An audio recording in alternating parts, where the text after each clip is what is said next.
चले, अब हमारे पास यहाँ पर paper is October November 18 paper 23, ठीक है। Let's move forward and start. हमारे पास यहाँ पर सबसे पहले अंडरस्टैंड करेंगे कि व्हाट इज द क्वेश्चन। सबसे पहले हमारे पास क्वेश्चन है डिफाइन टोटल रेवेन्यू, ठीक है। ये हमारे पास क्वेश्चन है डिफाइन टोटल रेवेन्यू, ठीक है। तो हमें इसका आंसर पता है भाई, टोटल रेवेन्यू का मतलब होता है सेल्स, ठीक है। और it is price per unit multiply by the quantity sold. ये हमारे पास आंसर कंप्लीट हो गया। नेक्स्ट क्वेश्चन हमारे पास है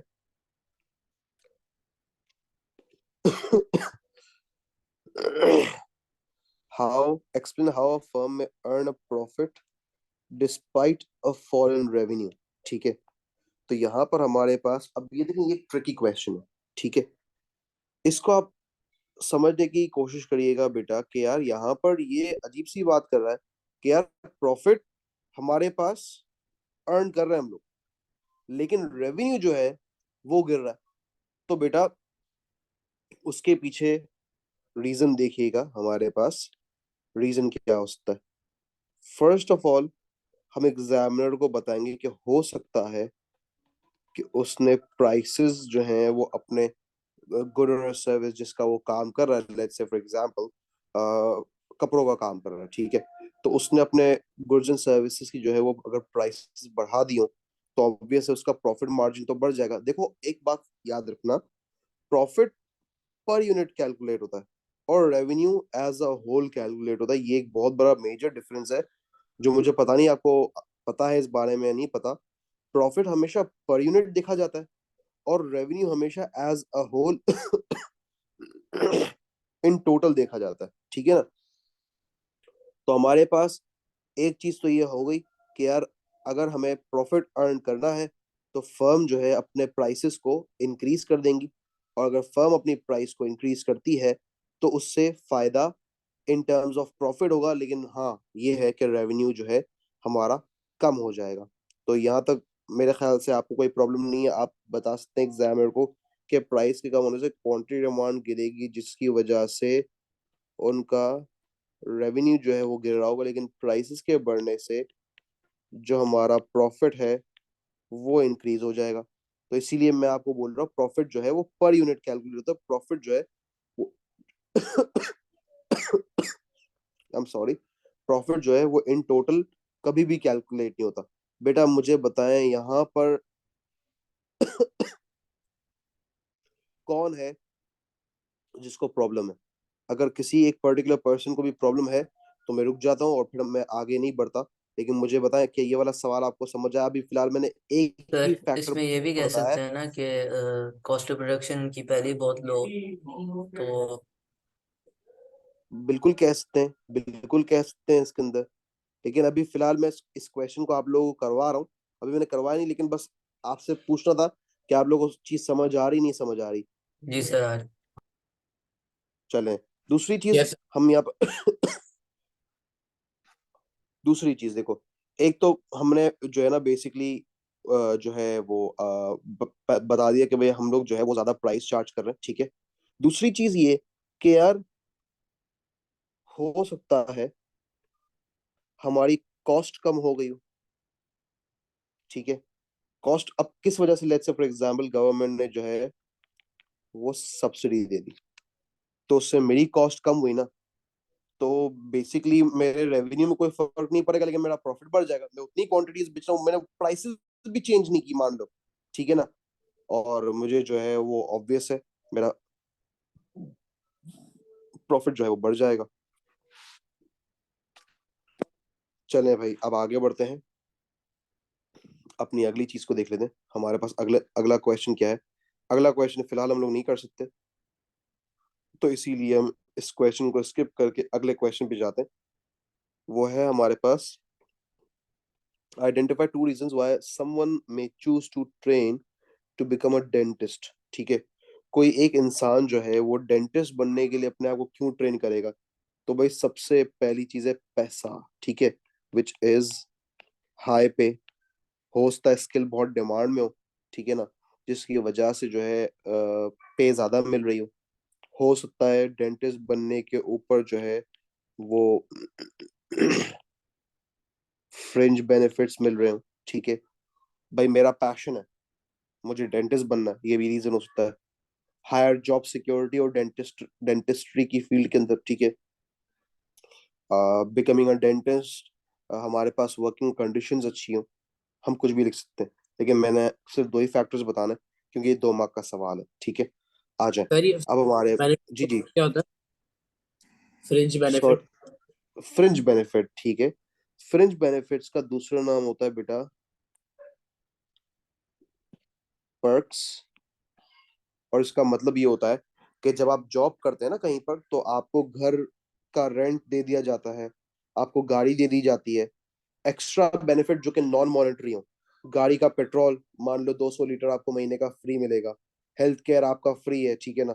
ये चीजें फ्रिंज बेनिफिट्स कहलाती हैं। These are the benefits other than the pay. Okay sir, समझ गया। कोई इशू? चले अब नो हमारे सर। पास अगला अगला फैक्टर हमारे पास क्या आ रहा है, explain two reasons why manufactured goods are usually more price elastic supply than agriculture goods। सीधी सी बात है। दो फैक्टर्स ऑफ पीईएस अगर आपको याद है, मैंने तो आपको 4 फैक्टर्स कराए थे, लेकिन आपको अगर दो भी फैक्टर्स याद है तो आपको ये क्वेश्चन बहुत इजीली हो जाएगा, ठीक है ना। आपको पता होना चाहिए भाई, सबसे पहली चीज यार, टाइम टेकन टू प्रोड्यूस, मैंने आपको लिखवाया है टाइम टू प्रोड्यूस, ठीक है। जिसमें आपके पास ऑब्वियस है कि मैन्युफैक्चर्ड गुड जो है वो कम टाइम लेता है और एग्रीकल्चर गुड जो है वो ज्यादा टाइम लेता है, ठीक है ना। देन उसके बाद जो है हमारे पास इसके अंदर हम ये भी लिख सकते हैं, हमारे पास, आपको पहले तो मैं ये बता दूं कि आपके 4 फैक्टर्स क्या थे, ठीक है ना। आप लोगों ने अगर रिवाइज किया हो तो, मुझे लगता नहीं आप लोगों ने रिवाइज किया, इसलिए मैं आपको ये स्लाइड दिखाया था ताकि आपको याद रहे कि आपके पास जो फैक्टर्स है वो ये रहे। ये टाइम, हम इन टेकन इन प्रोडक्शन हमारा सबसे पहला है, spare capacity, agriculture versus manufactured, और टाइम पीरियड, ठीक है। ये 4 हमारे पास फैक्टर्स हैं। तो हम एग्रीकल्चर वर्सेस मैन्युफैक्चर्ड में नेचर ऑफ गुड इंक्लूड कर सकते हैं, ठीक है ना भाई। नेचर की भी बात होती है कि यार हर गुड जो है उसकी नेचर नेचर जो है उसकी अलग अलग होती है, तो मैंने यहाँ पर लिख दिया भाई नेचर ऑफ अ गुड, ठीक है। इसके अलावा अगर मैं टाइम की बात करता हूँ, मैंने टाइम में बताया भाई जो एग्रीकल्चर गुड होता है वो ज्यादा टाइम लेता है प्रोडक्शन करने में, जबकि मैन्युफैक्चर्ड गुड जो है वो कम से कम टाइम लेता है प्रोडक्शन करने में, क्योंकि एग्रीकल्चर गुड जो है वो नेचर पे डिपेंडेंट होता है, जबकि मैन्युफैक्चर्ड इतना नेचर पे डिपेंडेंट नहीं होता, ठीक है। सेकेंडली, आप बात करेंगे, आप एग्जामिनर को बता सकते हैं भाई हो सकता है हमारे पास मैन्युफैक्चरिंग सेक्टर में ज्यादा स्किल्ड वर्कर्स हो, तो हम इजीली डिमांड के अकॉर्डिंग चेंज कर सकते हैं अपने आप को। लेकिन एग्रीकल्चर में ना इतने ज्यादा आपके पास जो है वो स्किल्ड वर्कर्स हैं, और ना ही आपकी सिचुएशन ऐसी कि आप डिमांड के अकॉर्डिंग अपने आप को चेंज कर सकें। नेक्स्ट, स्पेयर कैपेसिटी, हो सकता है एग्रीकल्चर फार्मर्स के पास जो है वो ऑलरेडी कोई जगह ही अवेलेबल ना हो, जबकि मैन्युफैक्चरिंग फर्म्स के पास जगह अवेलेबल होती है। ये इस तरीके से आ जाए। अब हमारे पास अगला क्वेश्चन है, ठीक है, जो कि अभी हम नहीं करेंगे क्योंकि ये हमने अभी पढ़ा नहीं है।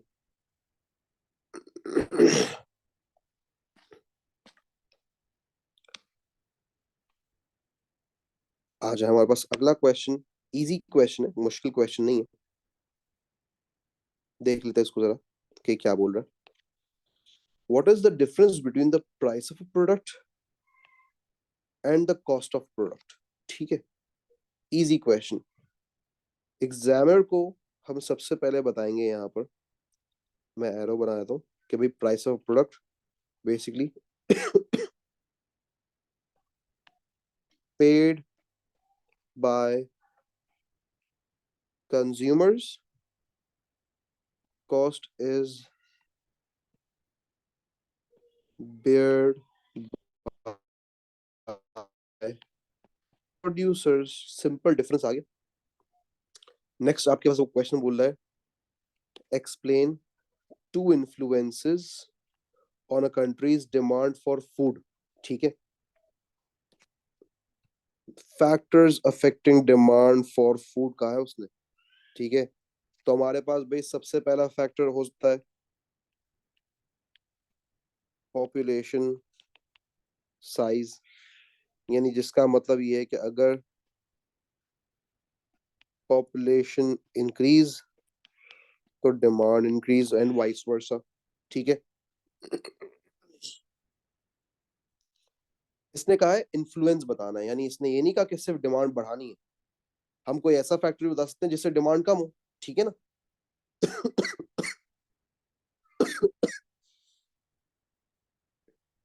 देन एक्सपेंसिव, यानी इसका मतलब है कि फूड्स की प्राइसेस बढ़ जाए तो इससे ऑब्वियस है डिमांड जो है वो कम हो जाएगी। ये बहुत आसान से क्वेश्चन चल रहे हैं, ठीक है हमारे पास। सर जी बेटा बोले। इसमें 5A वाला मुझे वापस बता दीजिएगा, मेरा नेट अटक गया था। प्राइस ऑफ अ प्रोडक्ट वो होती है जो कि कंज्यूमर पे करे, और जिस पे एक प्रोडक्ट बेचा जा रहा है उसे बेसिकली प्राइस ऑफ प्रोडक्ट बोलते हैं। ठीक है ना। ओके जबकि कॉस्ट ऑफ प्रोडक्ट का मतलब होता है कि ये पहली बात तो प्रोड्यूसर बेयर करता है, और जो प्रोडक्शन कॉस्ट होती है basically let's say for example labour cost, उसे कॉस्ट ऑफ प्रोडक्ट बोलेंगे। Okay sir. चलें अब हमारे पास क्वेश्चन नंबर 6 आ जाता है। ठीक है, बल्कि क्वेश्चन नंबर 6 तो हम लोग नहीं करेंगे, जिसमें हम लोग चाहें तो एक क्वेश्चन कर सकते हैं, सिर्फ जो 6A वाला है ना उसको करते हैं। ये जो हमारे पास 6A है, हमारे पास क्वेश्चन क्या बोल रहा है हमको, identify two ways a government could conserve its country's resources. With two ways identify करने, ठीक है ना। जैसे कि आपने कहा भाई रिसोर्स के यूज पर लिमिट इम्पोज कर दी कि इससे ज्यादा जो है आप जमीन के अंदर डिगिंग नहीं कर सकते, इससे ज्यादा कोल यूज नहीं कर सकते। ठीक है। नेक्स्ट, कंजर्व किस तरीके से करें, फोकस ऑन रिन्यूएबल रिसोर्सेज। ठीक हो गया, यानी वो रिसोर्स जो दोबारा से रिन्यू हो जाए उन पे फोकस करें, ना कि उन पे जो कि रिन्यू नहीं हो सकती, जैसे कि ऑयल है, it can not be renewed. ठीक है ना। Easy question. ठीक है, आइडेंटिफाई, अब देखें ये वाला क्वेश्चन भी बड़ा आसान है। Identify the reward receive by labour. तो लेबर का रिवॉर्ड आपको पता है क्या था, वो था वेजेस। ठीक है, और अगर मैं बात करूं रिवॉर्ड रिसीव बाय एंटरप्रेन्योर या एंटरप्राइज, तो उससे प्रॉफिट रिसीव होता है, सिंपल। ठीक है, ये हमारे पास हमारा पेपर डन हो गया। आप लोग जो है बेटा स्क्रीनशॉट्स ले लें जल्दी से, फिर हम आगे बढ़ते हैं।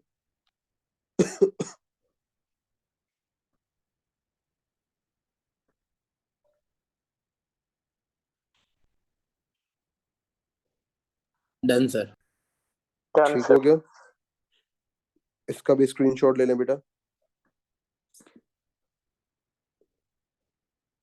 डन। डन हो गया, स्क्रीनशॉट ले लें बेटा।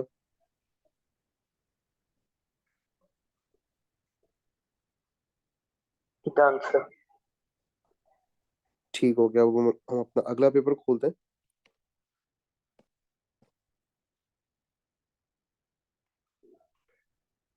देख लें बेटा ये हमारा कौन सा पेपर है, ये है अक्टो अक्टूबर नवंबर 18 पेपर 22।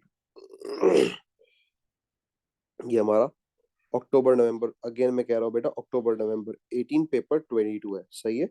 चले आ जाए, अब हम लोग अपने पेपर को स्टार्ट करते हैं।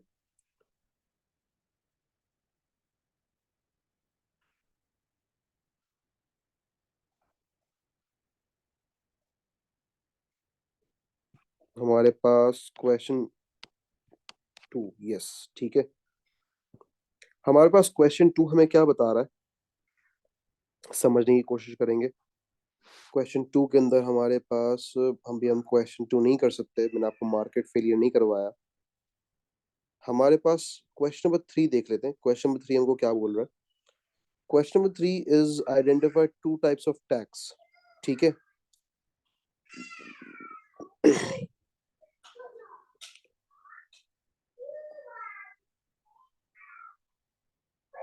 बहुत आसान है ये, सही है। टू टाइप्स ऑफ टैक्स क्या होंगे बेटा? एक आपने डायरेक्ट कह दिया, एक इनडायरेक्ट कह दिया। सिंपल। ये हमारे पास हो गया, ठीक है ना।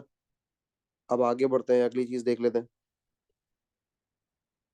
हमने यहाँ पर टैक्स को एग्जामिनर को बता दिया भाई, हमारे पास ये जो टैक्स होते हैं, ये 2 टाइप के टैक्स होते हैं, ठीक है।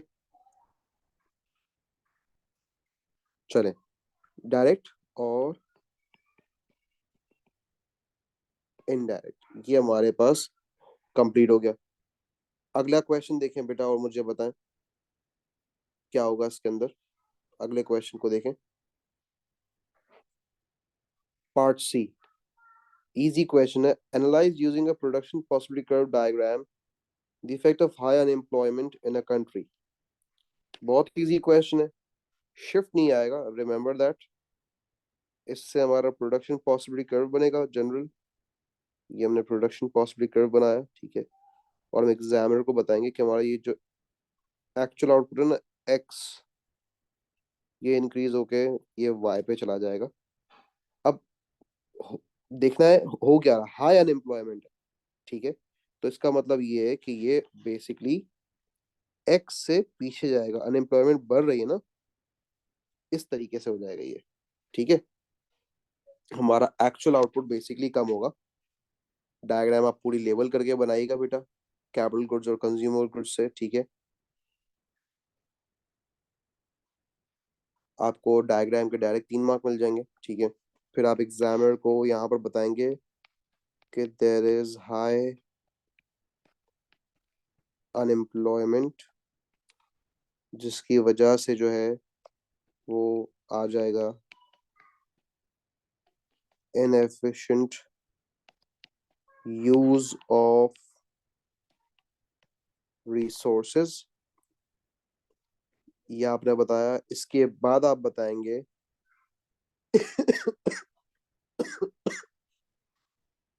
जैसे आपने ये बता दिया, इसके बाद आप बताएंगे कि हमारा जो है इसकी वजह से हमारा पीपीसी पे जो एक्चुअल आउटपुट है एक्स, वो रिड्यूस होके वाई पे चला जाएगा, ठीक है। जिसकी वजह से इकोनॉमी के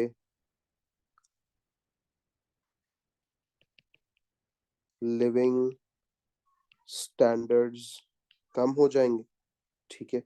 और साथ साथ जो है there will be negative growth, ठीक हो गया।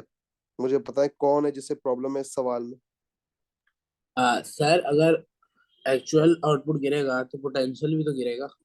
जरूरी नहीं है, आपकी रिसोर्स खत्म थोड़ी ना हुई है, ओके। हाँ। आपकी रिसोर्स वही है, रिसोर्स आपकी वही है। हाँ, अगर अनएम्प्लॉयमेंट इतनी ज्यादा हो गई है तो लोग अगर हिजरत कर लेते हैं, यानी इमिग्रेशन कर लेते हैं अगर लोग, तो आपका पीपीसी बैकवर्ड शिफ्ट हो जाएगा। ओके। लेकिन ये जब तक ऐसी कंडीशन नहीं बनेगी तब तक हम लोग ये शिफ्ट नहीं करेंगे।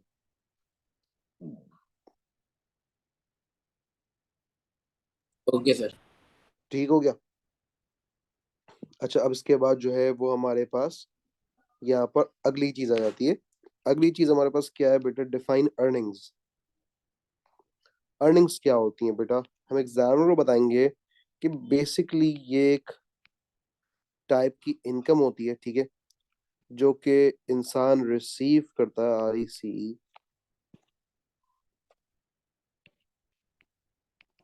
रिसीव्ड फ्रॉम वर्किंग, ठीक है।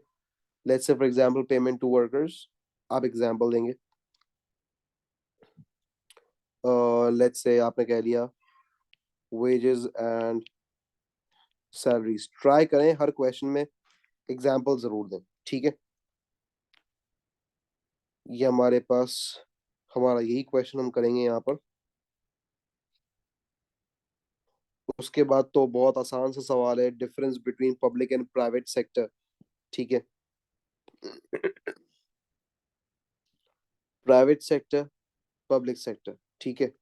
बेसिकली यहाँ पर होती है प्राइवेट ओनरशिप, जिसमें डिमांड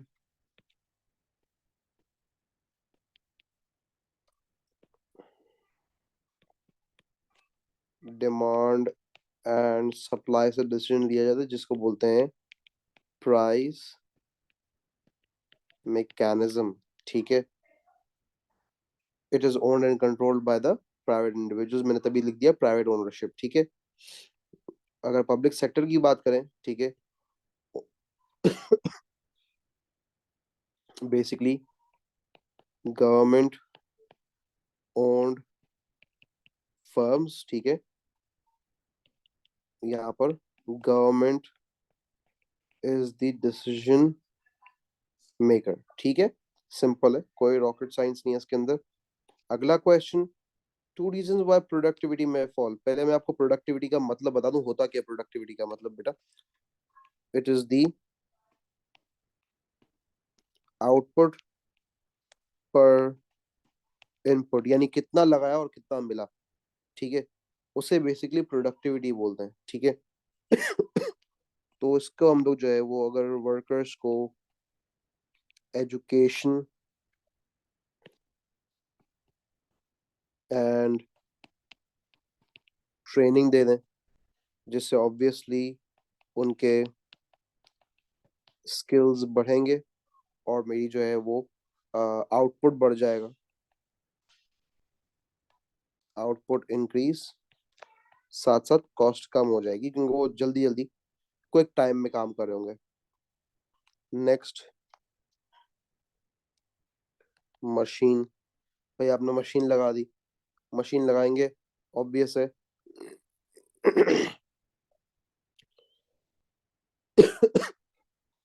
हाँ, आई एम सॉरी बेटा। ये मुझसे एक मिस्टेक हो गई है, मैं प्रोडक्टिविटी इंक्रीज कर रहा हूँ बेसिकली, हमें प्रोडक्टिविटी जो है वो रिड्यूस करनी है, ठीक है। Yes sir. I am sorry बेटा। ये आ गया, हमने कोई पहले तो डेफिनेशन लिख दी थी, आउटपुट पर इनपुट, ठीक है। अब हमने क्या किया, लेट्स से फॉर एग्जांपल उसी चीज को हम उल्टा कर देंगे, decline in education and training, ठीक है। दूसरी चीज आप इससे बता देंगे, भाई लोग वर्कर्स जो हैं उनके स्किल्स कम हो जाते हैं, ठीक है, और वो बहुत ज्यादा टाइम लेते हैं आउटपुट बनाने में, इनएफिशिएंसी बढ़ जाती है। उसके बाद आप फैक्टर बता सकते हैं अपने पास। अगर आप वर्कर्स को कम वेजेस दें, जिसकी वजह से उनकी मोटिवेशन जो है वो कम होगी और वो इनएफिशिएंट हो जाएंगे, जिसकी वजह से वो प्रोडक्शन को कम करेंगे और आपकी ऑटोमेटिकली प्रोडक्टिविटी फॉल हो जाएगी, ठीक है। ये हमारे पास आ जाएगा इसका आंसर। अब आ जाता है हमारे पास अगला क्वेश्चन, पीईडी और पीईएस से रिलेटेड है ये question. Analyse how an increase in the PED. बेटा जब इंक्रीज इन पीईडी की बात होती है तो मतलब गुड जो है वो कन्वर्ट हो गया इलास्टिक में, इन इलास्टिक से इनलास्टिक में कन्वर्ट हो गया, and the PES of its product could benefit a firm. यानी पीईडी और पीईएस दोनों जो है वो क्या हो गई है, इलास्टिक हो गई है, ठीक है। ये आ गया 5C। 5C को यहाँ कर लेते हैं, हमारे पास स्पेस अवेलेबल है, ठीक है, तो हमें करने में आसानी होगी। ठीक है, चले आ जाए हमारे पास। यहाँ पर हम बताएंगे मोर इलास्टिक की वो बात कर रहा है, तो उसके केस में वो प्राइस को थोड़ा सा गिराएगा, क्वांटिटी डिमांड ज्यादा परसेंटेज से बढ़ेगी और उसका टोटल रेवेन्यू जो है वो बढ़ जाएगा।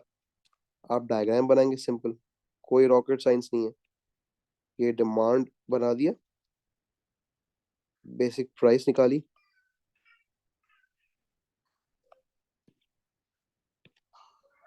ये हमने बेसिक प्राइस निकाली P, बेसिक क्वांटिटी निकाल दी Q। हम बताएंगे कि हम प्राइस को थोड़ा सा गिराते हैं तो क्वांटिटी डिमांड जो है वो ज्यादा से बढ़ जाती है। हमारा टोटल रेवेन्यू का एरिया ये पूरा है, टोटल रेवेन्यू बढ़ जाएगा। सही है, ये हमने एग्जामिनर को बताया।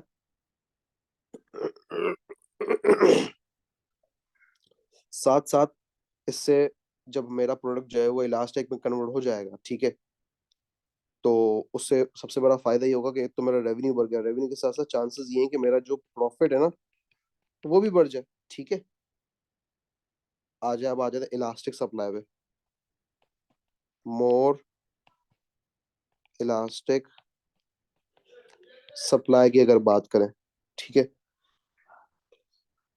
रिमेम्बर आपने बेटा एक दफा इलास्टिक को यहाँ डिफाइन करना होगा पीईडी के अंदर, ठीक है ना, इस बात को आप याद रखेंगे कि यहाँ पर जो है आप पीईडी को डिफाइन करेंगे, जिसके अंदर सॉरी पीईडी में इलास्टिक को डिफाइन करेंगे और उसके बाद ये मैटर पूरा समझाएंगे, और पीईएस के अंदर इलास्टिक सप्लाई को डिफाइन करेंगे।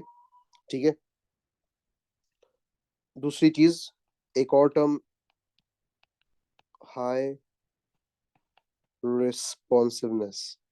ठीक है, तो यहाँ पर भी आपके पास आपने डिफाइन किया, एग्जामिनर को बताया इसकी हाई रिस्पॉन्सिवनेस है। ठीक है, और ऐसे केस में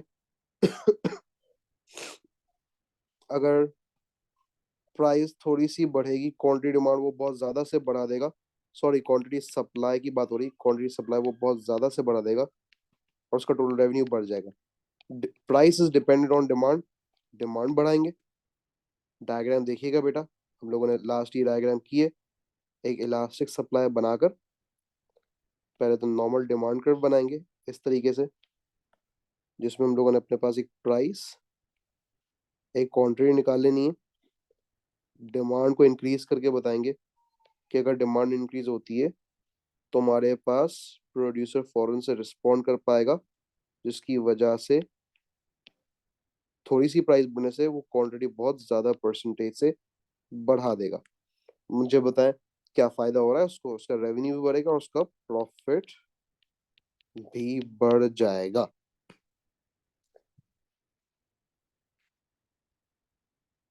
यस सर। और इसी तरह अगर जो है वो प्राइस थोड़ी सी गिरे तो वो क्वांटिटी डिमांड को बहुत ज्यादा परसेंटेज से गिरा सकता है, जिसके जो है उसको नुकसान कम से कम होगा। ठीक है ना, वो थोड़ी सी प्राइस गिरती है, क्वांटिटी सारी वहां से हटा के दूसरी जगह लेकर चला जाएगा जहाँ प्राइस बढ़ रही है। बोले बेटा, कोई मसला? No sir. चले बेटा, स्क्रीनशॉट लें इसका आप लोग सबसे पहले तो, या आप यहाँ से स्क्रीनशॉट लें सबसे पहले। ले लिया सर। ठीक हो ले गया, लिया सर। देन उसके बाद आप लोग जो है वो ये वाला स्क्रीनशॉट ले लें। ले लिया सर। Done. Done, okay, then let's move forward, take this screenshot. Done. ये हमारे पास हमने समझ लिया कि पीईडी के भी सवाल किस तरीके से आते हैं, तो आई होप आप लोगों को ये मसला नहीं होगा और आई होप आज की क्लास बहुत अच्छी रही होगी। Till then, take care, good bye.